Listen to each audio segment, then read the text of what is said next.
So I wanted to make a quick video to walk you through how the Socratic seminar is going to run and ways to prepare for that Socratic seminar. So as you know, this year we have this blend of people who are online and people who are in person.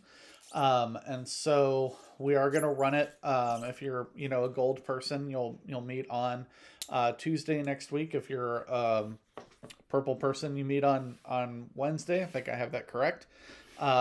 You'll show up to your designated class, online people, and we're going to have a full discussion. So we're going to make a little extra time for it next week. I do expect you to put about 45 minutes into the discussion. As opposed to the 30-minute window that we have, and I'll be publishing all of that and making that clear. But the work that you want to do prior to that Socratic seminar is to fill in some questions, have some notes prepared, and this is actually a significant part of your grade that you're going to turn in, and then the rest of your grade is about participation. So I'm going to go through all of that now.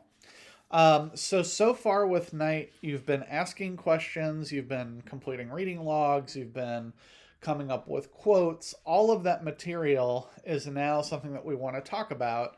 We're not talking about a fragment of the book anymore. We're not just going to talk about the end. We're going to talk about the whole book and the context of the book.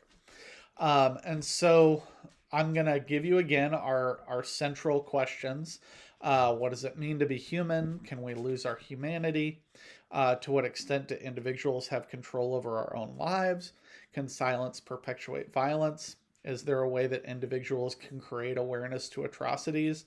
And what is the importance of memoirs and survivor stories that can impact preventing future genocide? Again, none of these questions are very simple. And so doing some additional research can really help you. So you have Night, you have all the work that you've done for Night on one hand. Now it might be time to look at, well, what are some other genocides that have occurred? And even I think a question that I might want to ask as somebody who has been doing this a long time is it worth naming genocides that have happened in the past? Is that going to help us to remember or going to help us to change our actions in the future? And so I think I mentioned this in class to a couple people. There was an Armenian genocide about 100 years ago that the people of Turkey have never acknowledged. And President Biden was one of the first American presidents to acknowledge it as a genocide. And that's, going to ruffle some feathers. It's going to upset some people in Turkey who are going to say, no, we didn't commit that action. Even though they didn't commit it, right? It would have been their ancestors.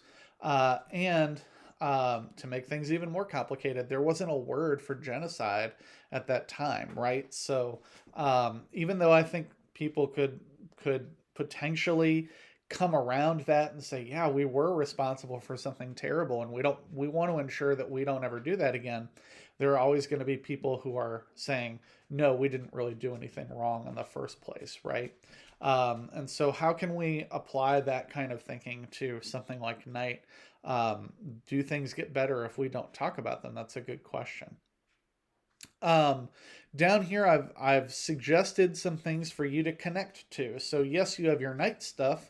You might want to do some research like the questions that I've had. But do you have essential questions for the unit? Do you have things that you would have liked to learn about, or things that you independently decided to learn about during this process?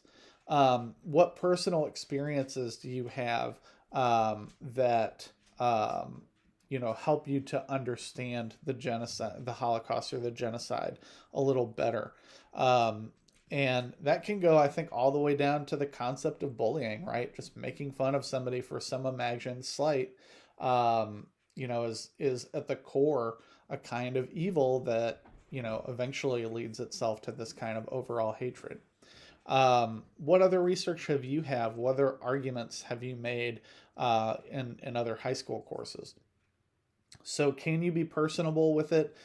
Can you be academic with it? These are good questions to ask. How am I going to grade you? You're going to see this is a big grade. We haven't had a grade that's 40 points a night before. I wanted to make sure that we're really planting the flag here. This is a very important assignment. For those of you who really need that night credit, this is going to help, right? And for those of you looking to move up that grade chain, this is going to help. So, um, you know, have you developed questions of a serious nature? Have I seen you fill this out, right? You're going to turn this into me when you present for night. And so, have you filled this out? Have you done some basic understanding of the content material? Did you practice in the Socratic seminar? So, really, what do I really want to see? I want to see cameras on. I want to see people talking, not just texting and information, because we're going to move a lot faster than that text message is going to move, right? But that's something that I'm really going to see. Also, you are leading a Socratic seminar. So I've led every conversation that we've had. I've started the same way, but I've led all of those conversations. I've tried to come back to the questions, but I'm still the one asking them. I am not going to speak during Socratic seminars, so it's all up to you. And so you kind of have to have the attitude before moving in. Are you ready to talk? Has the student brought in discussions, including this book or new life experience? So, have you brought that into the circle, or are you leaving that on the outside? And then, of course, is that student respectful of the conversation that's happening? So, I wouldn't expect that there would be side jokes or anything like that. Nobody has given me the indication that that would happen, but we always want to make sure that's part of our discussion protocol. Please contact me if you have questions about how this is going to be graded. I will publish the times that we're meeting next week on Monday, as always. And this is, a really important resource for you to fill out prior to that discussion.